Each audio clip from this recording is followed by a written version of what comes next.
This is a story about dolls in a doll's house. The chief person in it is a doll called Totty Plantaganet. She is a small Dutch doll. Dutch dolls are very scarce nowadays, but when Totty was made they were plentiful. The large ones cost a penny, the middle-sized ones cost a halfpenny, and the very small ones, like Totty, were sold for a farthing each. A farthing was worth a quarter of an old penny, so it was a very tiny piece of money. At present, Totty lived with two little girls called Emily and Charlotte Dane. I say at present because Totty had once lived with two other little girls who were Emily and Charlotte's great-grandmother and great-great-aunt, and that was a very long time ago. How strange it was that a doll who had only cost a farthing should have lasted so long. But Totty was made of wood. I am made of wood. I am made of good wood. I have joints. I can bend and stretch and turn and walk and dance. I was made from the wood of a tall, strong tree. A very little of that tree is in me. I am a little of that tree. Totty was full of life and strength. You could see it in her face. Her hair was painted glossy black. Her cheeks were glossy pink, and her eyes were painted with bright paint, blue and very determined, firm as the tree she was made of. Totty wasn't the only doll in the playroom. Charlotte and Emily had chosen two other dolls to be Totty's father and mother. They were called Mr. Plantaganet and Mrs. Plantaganet. But Mrs. Plantaganet had another name as well. She was called Birdie. Of course, Totty knew, as you and I know, that Mr. and Mrs. Plantaganet were not her real father and mother. She knew that, just as she knew that the doll they had given her for a little brother, whose name was Apple, was made of plush, which is a kind of velvet. And she also knew that Darner, the dog, had pipe cleaners for legs and a darning needle for a backbone, which meant you had to be careful how you touched him. But they were a happy family. Another reason why they were happy was because Emily and Charlotte were what I would call right-minded children. It is very important to dolls that children should be right-minded, because when you come to think of it, a doll is a very anxious, even dangerous thing to be. You see, dolls cannot choose. Dolls can only be chosen. They cannot do anything. They can only have things done to them. Some children don't understand this, and then the dolls are hurt or misused or even lost. And of course when this happens, a doll cannot tell you about it or do anything except wish and wish to be mended or found again. Let me tell you what happened to Mr. Plantaganet, or about his life before he came to be called Mr. Plantaganet. He was a boy doll with a china face, brown glass eyes and real hair. He was dressed in a Highlander's kilt with toy bagpipes stuck to his hand with hard glue. He had been bought for some children, not Emily and Charlotte, I'm glad to say, who took no care of him at all. They broke off his bagpipes, taking some of the painted skin from the palm of his hand as well. They tore his clothes off and let the puppy bite his foot until it looked half nibbled away. One of the boys even drew a moustache on his top lip in indelible pencil, which, as you know, is pencil that will never come off. Then they put him in a cold, dark toy cupboard where he might have lain for years if they hadn't been told to tidy it up because some children were coming to tea. As it was, they left him lying under the table, and Emily, who was one of the visitors, nearly trod on him. She thought he was a dear little doll and wondered who he belonged to. But he didn't seem to belong to anybody, and his eyes were full of dust. The children said Emily could have him, and so she took him home wrapped in a handkerchief. Emily and Charlotte saw at once that he was to be a man doll, and by the time they had finished cleaning and mended him, he had a sock for his spoiled foot, a check flannel suit, plaster on the palm of his hand, a blue shirt, and a tie of red silk ribbon. Emily cut little newspapers for him to read, and they named him Mr. Plantaganet. Oh, Mr. Plantaganet. I like the name. I would like that to be my own name. I wonder if it would be all right to sit down. Oh, yes. Sitting down is rather good. I shall read the paper. I'm sure that is allowed. Well, you see, Mr. Plantagenet was rather nervous. He was still afraid that something awful was going to happen at any moment. Mrs. Plantagenet, on the other hand, was not afraid of anything. Mrs. Plantagenet was altogether gay and light and full of fun, being made of celluloid. She was well moulded and jointed and painted, even though she first lived on a cracker. But by the time Emily and Charlotte had finished dressing her and had made her a hat with a feather, she was ready to be Mrs. Plantagenet. Though she always had a slightly scatty, fly-away air about her, which must be why they called her Birdie. Birdie, Birdie, oh, my name is Birdie, Birdie, I am Birdie, Birdie. Apple, apple, this is apple, apple, he is apple, apple, apple, apple, apple, that's you. Who, me?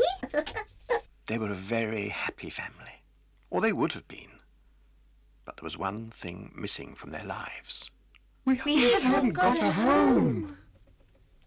Well, of course, the playroom here is our home when Emily and Charlotte are playing with us, but when we are alone and would like to walk about, we are put away in those two old shoeboxes. They're very small and cramped, and the lids don't fit properly, so we get very cold. Once, a very long time ago, Totty had lived in a real doll's house that had belonged to Emily and Charlotte's great-great-aunt Laura. That was over 100 years ago, but Totty remembered every detail of that house, and she loved to tell the family all about it as they sat in their shoebox in the long evenings. It was not too big. It would stand comfortably on a table. The outside was a glossy cream colour painted with ivy. It looked as good as real ivy. It would be better than real ivy. Real ivy grows and grows and chokes things. I prefer painted ivy. Go on. In the front, there was a front door with steps leading up to it. How many steps? Oh, 6 steps. And the door had a knocker on it. But that didn't matter much, because the whole front of the house could swing open, leaving the whole inside ready to be played with. There was a hall with a staircase and a wooden floor. I remember the floor particularly because it looked like a draught board, and the paper on the walls looked like satin. On the left of the hall was the kitchen. What was it like? Well, there was a stove with saucepans and a kettle. There was an iron on a stand, no bigger than Emily's fingernail, a rolling pin and a pudding basin, a dresser, a table and chairs, and a rug. Oh, yes, and a pot of pretending geraniums on the windowsill. The sitting room. Tell about the sitting room. Yes, tell us. Oh, the sitting room was lovely. The sofa and chairs were covered in velvet. There was a piano. Its notes were paper notes glued on. And on the table was a lamp with a white shade. You could really light that lamp if you put a birthday cake candle in it. We should have to be careful with apple and that candle. What did you say? Apple, fire. I'm afraid of fire. And quite right, too. You're made of celluloid, Birdie. You would flare up in an instant if ever you went near fire. I? Oh, no. I was thinking of apple. There was a vase of tiny roses made of wax, and on the table a golden cage, and inside the cage sat a bird. A bird. Did it sing? No, it didn't sing, but it was there. I'm sure it could sing, really. I would like it to sing. Oh, my bird is such a singing bird, dancing bird, flying bird. Though you think it's really quite absurd, I have its name. Is it occupied? Occupied? What is occupied? Are there other dolls living there? Oh, I don't know. It was all such a long time ago. It may not be there anymore. I don't know. But other dolls were living in it then. Do you remember them? I remember one of them. Yes. Oh, yes, I remember one of them. Why do you say it like that? What was its name? Her name was Marchpane. What a funny name. What does it mean? Well, marchpane is a heavy, sticky, sweet stuff like old-fashioned almond icing. You can very quickly have enough of it. That was a good name for her. What was she like? She was valuable. She was very valuable. She was quite heavy, and not light like Birdie. I'm made of celluloid. I like you to be made of celluloid. Marchpane was made of china and kid. Kid? What is kid? Kid is a kind of fine white leather. Her body was made of it, and it was stuffed and jointed. Her head was china, her eyes blue glass, her hair real, and her clothes were wedding clothes. They were white and could be taken on and off. Donna is growling. Why is Donna growling? I know why Donna is growling. I know. Oh, but whatever Marchpane was like, it was a beautiful doll's house. With real lace curtains? Real lace. And a proper cot for me. A proper cot. And a bird, and a feather broom, and everything. Everything. And when they finished playing with us, they would close up the front of the house, and we should be all alone inside our own house. Quite private. Quite private. Oh, I'd forgotten how good that can be. Oh, I wish. Oh, yes, I wish. I wish we could. I wish we could live in a house like that. Not a house like that. I wish we could live in that house. I am wishing. Wishing, wishing, keep on wishing, wishing. If you keep on wishing, it will happen. Happen, happen, happen to you. Well, of course, dolls are very good at wishing. I think they're good at wishing because they have so much practice, and because they never expect anything to come of it. But even so, one day in the autumn, when the boxes were especially cold, Charlotte and Emily's father received a letter. It came at breakfast time when the Plantagenet family were on the hearthrug where Charlotte had set them out, pretending it was a park. "Aha," said Emily's father. "Emily and Charlotte, listen to this." Listen. "Well," said father, "it seems there is an old doll's house. It belongs to one of your great aunts. And now your aunts want to know if you would like to have it." Yes. Is it that house, Totty? Yes. Yes, oh yes. Father looked at the girls. "Well," he said, "what do you think? I suppose we could take it and sell it again later. I expect it would fetch a good price." No. No. Have it and keep it. I wish.